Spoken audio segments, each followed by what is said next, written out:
ಸದ್ಗುರು ಮೂರ್ತಿಯಾದ ಯೋಗೇಶ್ವರ, ನಿಮ್ಮ ದರ್ಶನ ಮಾತ್ರದಿಂದ ಇಂದಿಗೆ ನಾವು ಧನ್ಯರಾದವು. ಇಷ್ಟು ದಿನ ಮಾಡಿದ ನಮ್ಮ ಪಾಪಕೃತ್ಯಗಳು ನಾಶವಾದವು.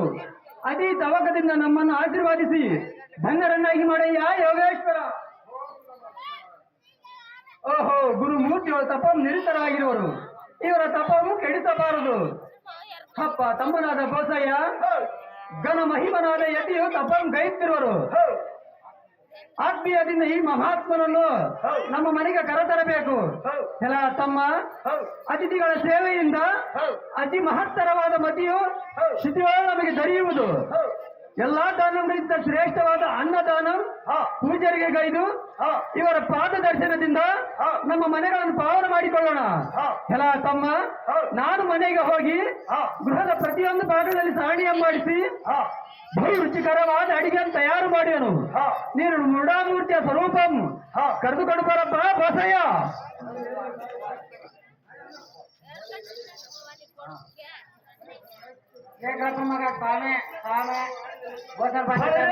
ಸಾರಥಿ, ನಮ್ಮ ಅಣ್ಣನ ಆಡಿದ ನುಡಿಗಳನ್ನು ಕೇಳಿದೆಯಾ?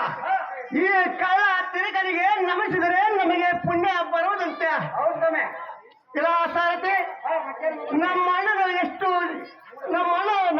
ಎಷ್ಟು ಮೂಡಲು ಈ ಧರಣಿಗಳು ಉಂಟಿದಲ್ಲ ಸಾರಥಿ. ಬರಲೇ ನನ್ನ ಸಿಟ್ಟು ಮಿತಿ ಮೀರುವುದು. ನಾನು ಮಾತ್ರ ಈ ತಿರುಗನಿಗೆ ನಮಿಸಲಾರೆ. ಇದು ಅಲ್ಲದೆ ತಿರುಗುಮ್ಮವಾಪನ ಜೋಗಿಯನ್ನ ಮರ್ಯಾದೆಯಿಂದ ಕರೆದು ತರಬೇಕಂತೆ. ನಮ್ಮ ಅಣ್ಣನ ಅಪ್ಪಣೆ ಮೀರುವಂತಿಲ್ಲ. ಮುಂದೇನು ಮಾಡಲೇ ಸಾರಥಿ? ಏನ್ ಮಾಡಂಗಿಲ್ಲ, ಹೇಳ್ದಂಗೆ ಕೇಳಬೇಕು.